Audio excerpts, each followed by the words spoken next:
Welcome once again, my friends, and thank you for stopping by to listen to an old storyteller. Today we have a story from Czechoslovakia, and the title of this story is The Wise Judgement. King Radibor was a wise and a clever man. He was wise because he would travel about the country, that he might see everything for himself. He was clever because he did so under an assumed name, in order that people might not prepare themselves for his visits. In this way he saw many remarkable things of which he had not the remotest idea before. And no wonder, for he would not only go into open towns and villages, but even into the poorest huts if it came in his way. In a miserable hovel he once saw what he had never seen before, a poor woman with 12 daughters. "Are all these your daughters?" asked the king of the old woman, who was greatly surprised that a gentleman should deign to enter her poor hut. "They are all mine," answered the old woman, sighing, "and I don't know what to do with them." "As you are so poor," said the king, "I will take one of your daughters with me on my return." Then the king gave the old woman a piece of gold money, and, wishing her heaven's blessing, departed. The old woman became a little easier in her mind on the receipt of this present, but not so her daughters. They were all well-conducted and obedient children, but when a fine gentleman comes and asks to take one of them away, for his wife, of course, it is no trifling matter. They began to discuss the question together, and each claimed the strange gentleman for herself. At length, as after a long dispute they could not agree who was the most eligible, the eldest sister said, "I am the eldest, and according to custom I ought to be married first." "That's of no consequence," cried the second sister. "The gentleman may pay little respect for custom, and choose any of us he likes best." "Certainly," concurred the third sister. "Such gentlemen don't care much for custom. What do you say, sisters?" "No, no, of course not," they all cried, with the exception of the eldest and the youngest, who was but 5 years old, and the most beautiful of them all. Then the mother came among her daughters and set them to their work. The girls set to work, but somehow the work did not go on so well this time as usual. They were all deeply buried in thought. They would stop to arrange their dresses and smooth their hair, and they looked at each other with suspicion. Had not the king soon returned, they would all have worried themselves to death, although he had promised to take only one of them. Fortunately, the king soon made his appearance, and not wishing to keep the girls in suspense any longer, he took the youngest of them, called Libena, by the hand, saying to the old woman, "I will take this one away with me." "Why, what will you do with her?" cried the mother and sisters with one voice. "What shall I do with her? I will adopt her as my own daughter, since I have none at home. Do you not agree to that?" "With pleasure," answered the mother. The daughters were dumb with surprise. Then the king stepped into his carriage, placed Libena by his side, and having given the mother a purse full of gold pieces, drove away. The daughters surrounded the mother, and when she had showed them the money, they recovered somewhat from their astonishment, and were satisfied. Meanwhile, the king drove to his palace, where he had 3 sons, the youngest of whom was only 10 years old. "I have brought you a sister," said the king to his sons, when he reached home. The princes came running round their new sister, and smothered her with kisses. From that moment Libena was regarded by everyone in the palace as a princess. It was only the servant who had traveled with the king about the country who knew it was not so. Libena grew more beautiful every day, and the princes came to love her more and more. Even the queen herself loved her as much as if she had been her own daughter.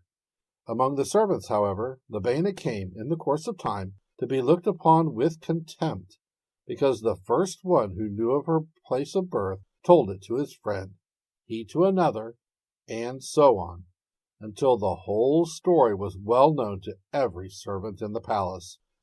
The princes alone knew nothing of Libena's origin, although they had grown up to be young men, They indeed had no thought on the matter. They were greatly attached to their supposed sister, were always in her company, did whatever she asked of them, and would willingly have died for her sake. One day the youngest prince ordered the coachman to get the carriage ready, as the princess wished to take a short drive. The servant turned towards the stable to do what he was told, and, thinking the prince was already out of hearing, grumbled to himself, "What a fuss they do make with that bought girl, just as if she were a princess." "What did you say?" cried the prince, seizing the coachman by the arm. "Is Labaina not our sister?" The coachman was frightened. After a moment's hesitation, he mumbled that he did not say anything. "You did," said the prince. "If you do not tell me what it was, I will complain to my father." "I only said," apologized the coachman, "what the other servants have told me, that His Majesty bought the Princess Labaina at some village." Upon hearing this, the prince went immediately to seek his brothers. "Brothers!" he exclaimed with great joy. "I have just heard that Labaina is not our sister." "Then I shall take her for my wife," cried the eldest brother. "No, I shall take her. I shall take her," cried the other brothers. "I am the eldest, and have the greatest right to her," continued the eldest prince. "I will go at once and ask father to give her to me for my wife." He then went to the king, and his brothers followed. The king and queen were much surprised when their sons told them, with great delight, how they had heard that Labaina was not their sister. "Do you dislike her, then?" asked the king. "Not in the least," answered the youngest prince. "My brothers want her for a wife." "And you too, I suppose," said the king, smiling. "I shall die if she does not become mine," answered the prince. "Then you all three want her for a wife?" "Yes, yes," cried the princes together. The king reflected for a moment. Then he said, "Hear me, my sons. You cannot all three marry Labaina. Go, therefore, all of you, into the world, and he among you who brings home the most wonderful thing shall become the husband of Labaina. Does that please you?" "Yes, yes," answered the princes. They soon set out together on their travels. They journeyed for 3 days, but they could find nothing remarkable. "This will not do," said the eldest brother, at the inn where they stopped for the night. "We must part. Then perhaps we shall meet with better fortune." The 2 younger brothers agreed to this suggestion, and soon afterwards they started, each on a different route, after promising to come again and to wait for each other at the same inn before returning home. The eldest prince pursued the road leading to the right. One day he came to a town, and from a distance saw a great crowd of people. He came nearer, pressed into the middle of the crowd, and there saw a very old man with a little carriage. "What is this?" asked the prince of one of the bystanders. "Why, this old man wants to sell his little carriage," answered the man, "but he asks such an enormous sum for it, 1,000 gold pieces." "And some of you would perhaps buy it," said the prince aloud. "Oh, foolish people! Would you give 1,000 gold pieces for this miserable carriage? Are you not afraid that the whole world would laugh at you?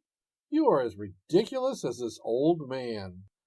When the prince said this, those who were present grew ashamed of themselves, and one by one went away. At last the prince remained alone with the old man. "I pray you," said the prince to the old man in a whisper, "tell me, what is there remarkable in this little carriage?" "Indeed, sir, it is a very wonderful carriage," answered the old man mysteriously. "Whoever sits in it will find himself immediately carried into that place to which he may wish to go."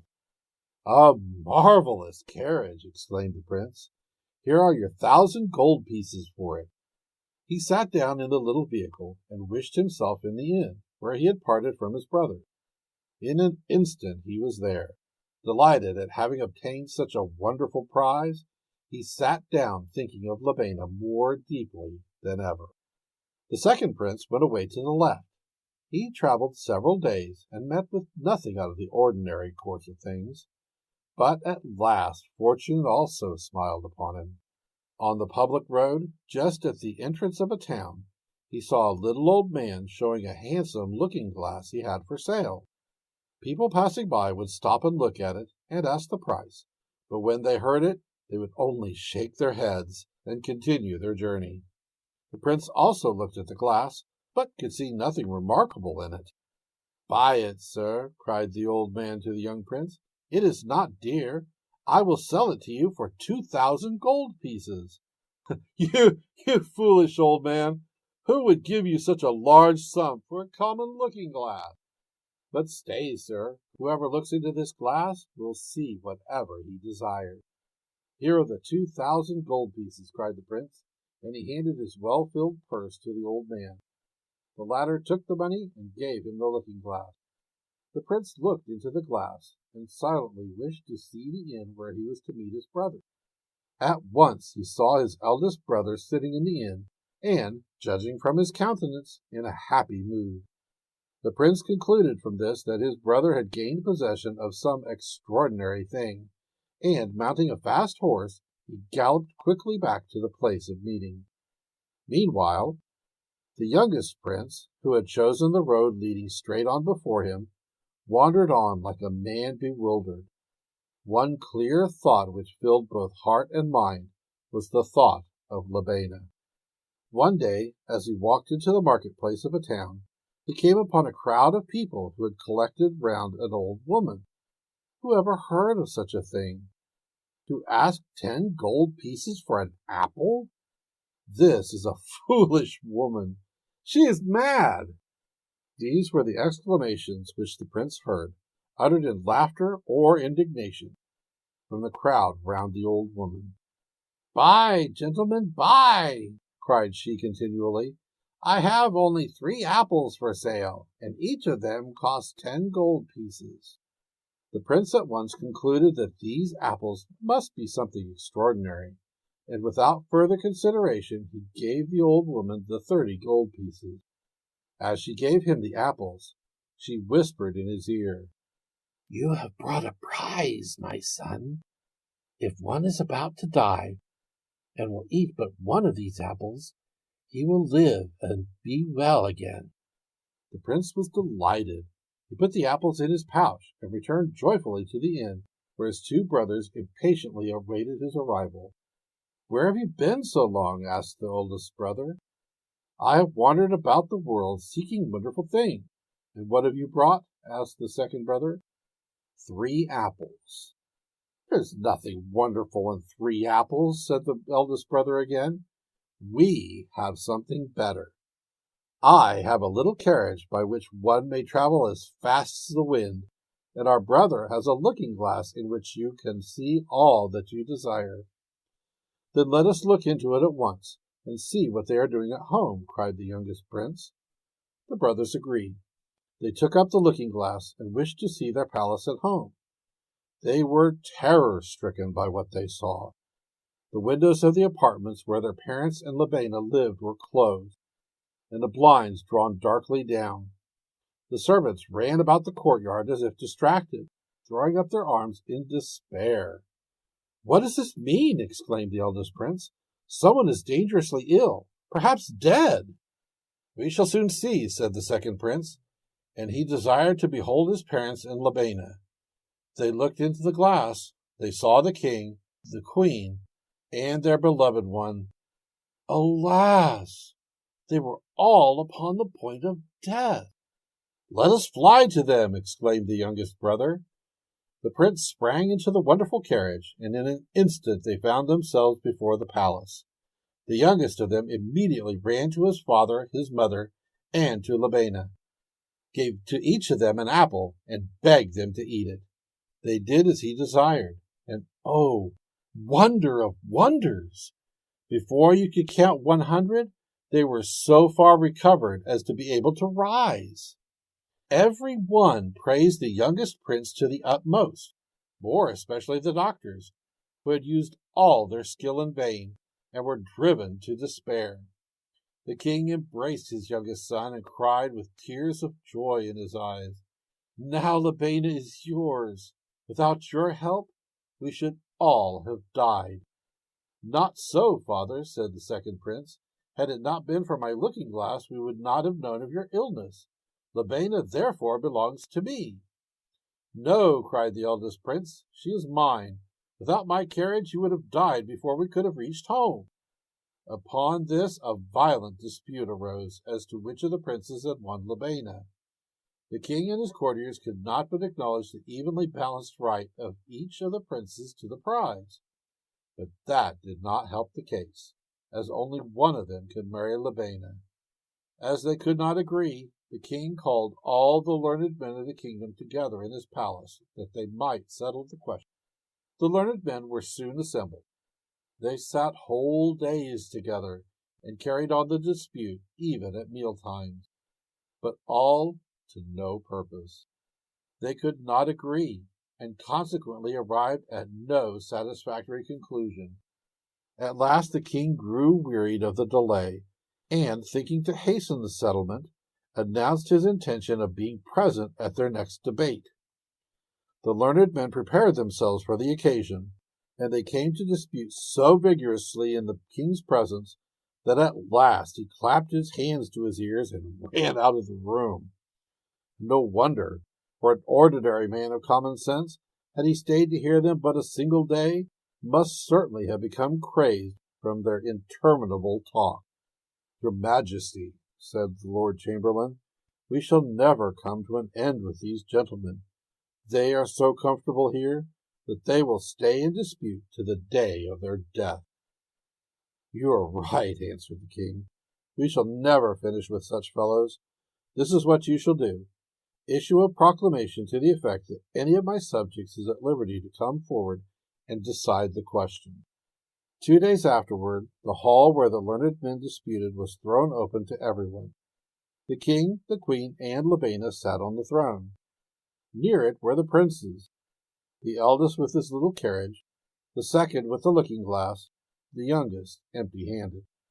Around the hall sat the men of learning who disputed with, if possible, even more violence than usual. Not even the presence of the king restrained them. At intervals there appeared several people, some rich in fine clothes, some poor in humble apparel, and expressed their opinions of the case. But they had much better had stopped at home. At last the king grew angry and was about to leave the hall when there appeared a little old man with hair as white as milk, who, having bowed to the king, addressed the princes. "How vain is this long dispute! You all three are equally deserving, but how does the matter stand? One of you has a miraculous little carriage, another a wonderful looking-glass, but the third has nothing, because his magic apples are eaten. Therefore it is only just that he, who has nothing else, should receive Labaina." The king, full of joy, sprang to his feet. He embraced the old man, exclaiming, "You have made a wise decision, and it shall be as you say." The learned gentlemen were ready to faint with surprise and vexation. They never expected so much sense under so commonplace a dress. They sat as dumb and still as wood until the king told them that the marriage would be celebrated on the following day, and that they were invited to the ceremony. This seemed to bring them to their senses. They began then to praise and to express their wonder at the little old man. The 2 elder princes were fain to be surprised with the decision, and Labaina was happy with the youngest prince for her husband. Thank you once again for listening to this story. If you enjoyed this story, please press that like button. Also, please help an old storyteller out by subscribing to my channel. The next story will be posted in a few days, so until then, may your story continue to be a good one.